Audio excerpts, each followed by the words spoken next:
పూర్వీ ప్రతి 3 లక్షల కొనుగోలుకు ఒక బంగారు నాణెం ఉచితంగా పొందండి. అండ్ మీరు సినిమా స్టార్టింగ్ అంటే ప్రమోషన్స్ అప్పుడు ఒక మాట చెప్పారు, ఇది వాస్తవంగా జరిగిన కథ, పైగా బయటికి రాకుండా తొక్కేయబడ్డ కథ, మా ఊర్లోనే ఉండిపోయిన కథ అని చెప్పారు. ఈరోజు మీరు ఆ కథని ప్రపంచానికి చూపించారు, ఆ దుర్మార్గాన్ని ప్రపంచంలో అందరికీ తెలిసేలాగా చూపించారు. ఈరోజు మీ ఊర్లో మీ ఊరి మనుషులు వాళ్ళ రియాక్షన్ ఎలా ఉంది? అంటే బేసిక్గా అది మా ఊరు అని కాదు సార్, మా ఊర్లో కాదు జరిగింది, వేరే కాడ మా ఊరికి 30-40 కిలోమీటర్లు ఆ దూరంలో. అది జస్ట్ ఫ్యామిలీ, వాళ్ళ ఫ్యామిలీ అవుతుందో వాళ్ళ పేరు చెప్పకుండా, వాళ్ళదేం చెప్పకుండా మేము బయటికి తీసుకొచ్చినాం. సో వాళ్ళు కూడా బాధపడతారు సార్ ఎట్లాగైనా, ఎందుకంటే అప్పుడు అంత పెద్ద ఇన్సిడెంట్గా. అవును, వాళ్ళు కూడా సినిమా చూస్తుంటేనే ఆ క్లైమాక్స్కి మనసు ఒక రకమైన కకావికలం అయిపోతూ ఉంటుంది కదా, అట్లా అనిపిస్తుంది. సో వాళ్ళు చాలా బాధపడ్డారు.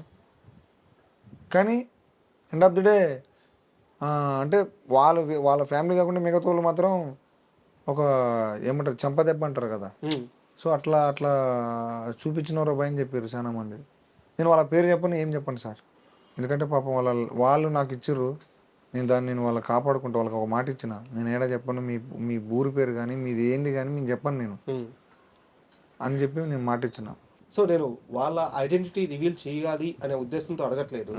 సినిమా అయిపోయిన తర్వాత హీరో హీరోయిన్ ఒక లైఫ్ ని స్టార్ట్ చేసి 7 ఏళ్ళు కలిసి బతికి చనిపోయారు చూపించారు. ఆ వెంకన్న క్యారెక్టర్ ఏదైతే ఉందో అలాగే ఒంటరిగా కుమిలి ఏడ్చాడు అని చెప్పారు. తర్వాత వెంకన్న ఏమయ్యాడు రియల్ లైఫ్? చనిపోయింది సార్. అంటే మానసికంగా స్కోప్ అనుభవించి అనారోగ్యం పాలైపోయి చనిపోయాడు. అంటే తను చేసింది తప్పుని చేసిన తర్వాత రిగ్రెట్ ఫుల్ అయిపోయింది. ఆయన ఎన్ని సంవత్సరాలు బతికాడు? ఆయన ఒక 12-10 సంవత్సరాలు బతికిండేమో, కానీ అది నరకం. ఇక ఒక్కడి అది ఇది అంటే ఆయనకు గిల్టీ. నాకు తెలిసి సార్ నేను పోరగానే ఆయన చచ్చిపోయినప్పుడు కూడా, నేను చిన్నపిల్లగానే. సో నేను చిన్నతనంలో చనిపోయినాడు సార్. అప్పుడే చనిపోయాడు. ఆ ఇన్సిడెంట్ అయింది, చనిపోయింది. నేను అప్పుడు పోరగాను సార్. ఆ ఇన్సిడెంట్ అయినప్పుడు పోరగాను నేను. ఆ తర్వాత నాకు ఆలోచన ఏంటంటే కథ రాద్దాం ఉన్నప్పుడు అరే ఇట్లాంటి పాయింట్ అయితే ఒకటి మంచిగా ఉంటుంది కదా అని చెప్పేసి అనుకున్నాం. కానీ ఈ ప్రాసెస్ ఏంటంటే మనం పోతుంటే మనకి అంటే చెప్పినా కదా సార్, ఇందాక హోప్ లేని దాన్ని మరి పడతా ఉంటే ఎవరు నమ్మరుగా. అట్లనే ఇప్పుడు నేను ఆ రైటింగ్ రాసుకునే ప్రాసెస్లో వేరే ఇంకొకరు వచ్చి దానికి తగ్గట్టు పరుగు హత్యలు లేకపోతే ఇంకోటి అని చెప్పేసి కొన్ని సినిమాలు వచ్చినాయి. సో ఇది రెగ్యులర్ అయిపోయింది. అంటే రెగ్యులర్ అనుకుంటున్నారు అప్పుడు చాలా మంది, కానీ దాన్ని నేను వదలలే. లేదు ఇది ఒరిజినల్ ఇన్సిడెంట్ అని చెప్పేసి నేను దాని మీద కూర్చున్నా. అంటే ఇది వద్దు ఇంకోటి రాయాది రాయన్నారు, లేదు ఇదే ఒరిజినల్ ఇన్సిడెంట్, దీని మీద తీద్దామని చెప్పేసి నేను వాళ్ళని వద్దనుకోవడం కూడా ప్రొడక్షన్ దాటుకొని వచ్చిన. సినిమా అంతా తీసాక నిన్న ప్రెస్ మీట్లో జరిగిందే సక్సెస్ మీట్లో జరిగిందని అడుగుతుంది. సినిమా అంతా అయ్యేదాకా ప్రివ్యూ వేస్తే కొంతమంది వచ్చి మధ్యలోంచి లేసి వెళ్ళిపోతున్నారు అని చెప్పారు. నిజంగా ఒక మేకర్కి అంతకంటే నరకం ఇంకోటి ఉండదు. నాకు వాళ్ళ పేర్లు చెప్పొద్దు, కానీ అసలు ఏం జరిగింది ఆ రోజు? సార్ ఏం లేదు సార్, అంటే సినిమా అందరికీ అంటే ఒక ఎట్లున్నది అని ఒక టాక్ కోసం చూపించినాం సార్. ఫస్ట్ షో అదిరిపోయింది, ఫస్ట్ చేసినప్పుడు. అది వేసినాక తర్వాత ఇంకా మన దాంట్లో సర్కిల్లో ఏమన్నారంటే ఒక చూపిద్దాం, క్రేజీ ఉంటాడు మనోడైతే అని చెప్పేసి అనుకున్నారు. వచ్చింది, చూసినాక బేసిక్గా పాపం ఆయన కూడా ఏం లేదు సార్, అది ఆయన జోనర్ కాదు, ఆయన వేరే లెక్క ఉంటాడు, ఆయన జోనర్ కాదు అది. పాప ఆయన వచ్చి ఈ సినిమా వచ్చేసరికి ఆయన అది నాది కాదు అని చెప్పేసి పోయింది సార్. కానీ ఆ తర్వాత ఆయన పాపం ఆయన అట్లాంటివి చెప్పడం అనుకుంటా నాకు తెలిసి, కానీ ఆయన చుట్టుపక్కల ఎవరు చెప్పారో నాకు తెలియదు, వాళ్ళ చుట్టుపక్కల ఎవరు వచ్చారో నాకు తెలియదు సార్ అంతా. సో వాళ్ళు మరి వచ్చి అంటే మనకు ఆ పెద్దోళ్ళ విషయం తెలియదు సార్, వాళ్ళు చాలా పెద్దోళ్ళు అట, నాకు కూడా తెలియదు వాళ్ళు ఎవరు వచ్చారు. మిగతా వాళ్ళు పోయి మొత్తం టామ్ చేశారట, ఇట్లా అట్లా ఇది లేదు అది లేదంటే. నేను తీసింది న్యాచురల్ కథ, నా ఊరకట్టు కాకుండా చిన్న ఫీల్, చిన్న ఎమోషన్ తోటి ఆ కెమెరా అది ఇది అని చెప్పి అనుకున్నా. నేను దానికి ఆ కథకు అదే అది చాలు సార్, అంతే కదా. ఆ కథకు ఆ మేకింగ్ చాలు, ఇంకో కథకి ఇంకొక మేకింగ్. సో నేను అట్లా చేసుకున్నా.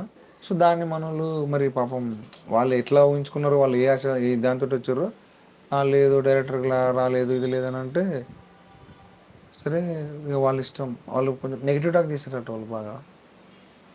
నాకు అనిపించింది సార్, ఇన్ని దెబ్బలు తగిలినాయి, మళ్ళీ ఇక్కడ ఇది ఒక దెబ్బ అనుకున్నా. ఉమ్, ప్రతి అదే ప్రతి సీన్ క్లైమాక్స్ అంటారుగా, నాకు నా జీవితంలో ప్రతి సీన్ క్లైమాక్స్ లెక్కనే ఉంటుంది. సో ఇది నాకు అలవాటు అయిపోయింది. ఆహా సరే తీ అనుకున్నా. అండ్ మూవీని 99 రూపాయలకే చూపించాలి అన్న ఆలోచన ఎవరిది? అరే మన బాపినేని సార్ గారిది సార్. ఏం థాట్? Yeah sir.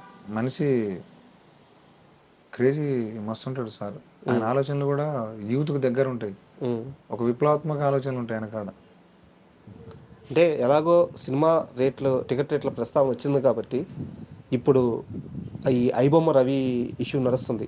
ఇమ్మడి రవి యా అతని అరెస్ట్ ఇదంతా చూస్తున్నారు. సో ఈ అరెస్ట్ నేపథ్యాన్ని మీరు ఎలా చూస్తారు? సార్ మంచిది సార్ అది.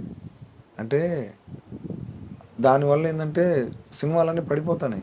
ఉమ్, నేను కింద మనం కామెంట్ చూస్తాం కదా నార్మల్గా, బా ఇమ్మడి రవన్నా నువ్వు రావాలన్నా, బయటికి రావాలన్నా, నువ్వు ఉంటే బాగుండన్నా అని అంటారు.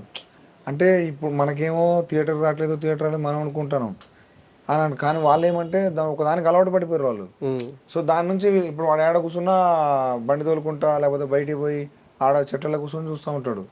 సో వానికి ఏం ఫరక్ లేదు. వాడు ఏముంది చిన్న దాన్ని ఏమంటారు పైరసీ చేసి పెడతాడు.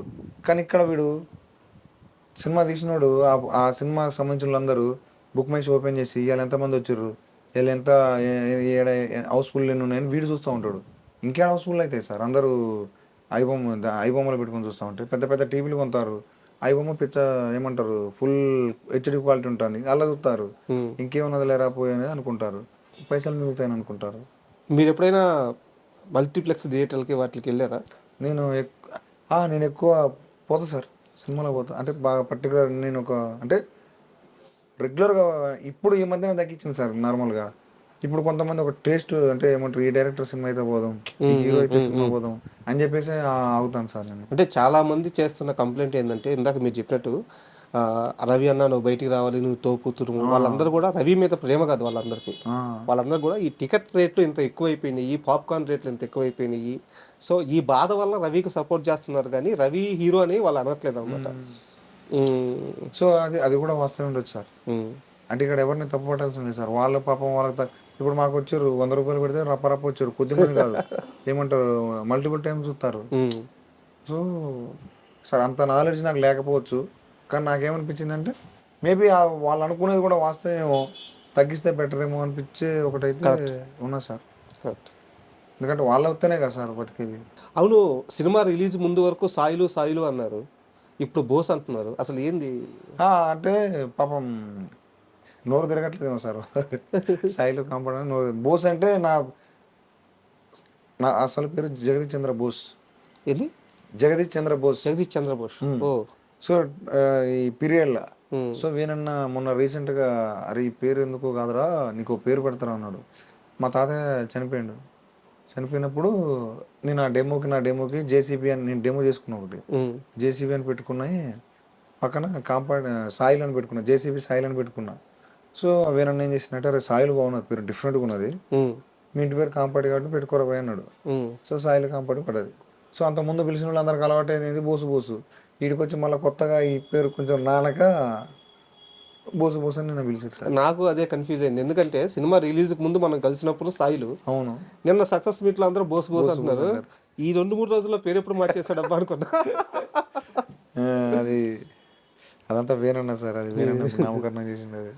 సాయిల్ గారు, అంటే మీకు ఎంత రెమ్యునరేషన్ వచ్చింది ఇవన్నీ కూడా అడగాలని నా ఉద్దేశం కాదు. మీకు ఎంతో కొంత వచ్చిన డబ్బులతో ఇన్ని రోజులు ఇది నేను కొనలేకపోతున్నాను అని బాధపడిన ఒక వస్తువును కానీ, లేకుంటే ఇంట్లో వాళ్ళకి ఒక గిఫ్ట్ కానీ ఏం పర్చేస్ చేశారు? నేను ఇప్పటిదాకా ఏం అనుకోలేదు సార్, ఇది కొనాలి అది కొనాలని. ఏమన్నా ఐడియా ఉందా ఈ సక్సెస్తో వచ్చిన డబ్బుతో? నాకు బాగా ఈ మధ్యన ఎటన్నా పోదాం అనిపిస్తాను సార్. ఓకే, ఇట్లా పోయి ప్రశాంతంగా అట్లా కొంచెం ఉందాం అనిపిస్తాను. అంటే ఏమంటారు ఇది కేరళ అట్లా అంటారా సార్, అట్లా పోయి వాళ్ళకెళ్ళి బాగా నీళ్ళు ఉంటాయా, కొబ్బరి చెట్లు నీళ్ళు అవి ఉంటాయి, అట్లా కొంచెం అట్లా ఉండబోద్ది అవుతాను నెలకు. అంతకుముందు ఈ కొనాలి ఏం లేదు సార్. కొంచెం వస్తే మా ఇంటిని కొంచెం మంచిగా చేపియాలా, పైసలు వచ్చిన పైసలతోటి. మా అమ్మోళ్ళు కానీ నా భార్య కానీ ఏమన్నా అడిగితే ఇప్పుడు అనిపిస్తుంది అది, అరే ఇన్ని రోజుల దాకా మెల్ల ఏమంటారు సార్ గొలుసు అంటాం కదా సార్, తాడు. సో అవి మంగళసూత్రాలు అట్లాంటివి ఉంటాయి కదా బంగారంతో చేసినాయి. సో ఇప్పుడు ఒకవేళ అవి తీసుకుందాం లేవా ఇప్పుడు? ఇప్పుడు ఇప్పుడు ఉన్నాయి. అంటే ఇప్పుడంటే అది ఎట్లా అంటే సార్ తక్కువ అంటాం కదా సార్. అవి అంటే చెడగొట్టి చేపించుకుంటా అంటారు. సో అట్లాంటివి ఉన్నాయి. సో ఇప్పుడు ప్రాపర్గా లేవు. ప్రాపర్ లేవు, ఉన్నాయి కానీ ప్రాపర్ కావాలి. సో అదే చిన్నది ఏదో మమ్మల్ని కొంచెం హ్యాపీగా ఫీల్ అవుతారు. తల్లికి భార్యకి బంగారం చెప్పి అమ్మకి భార్య బంగారం.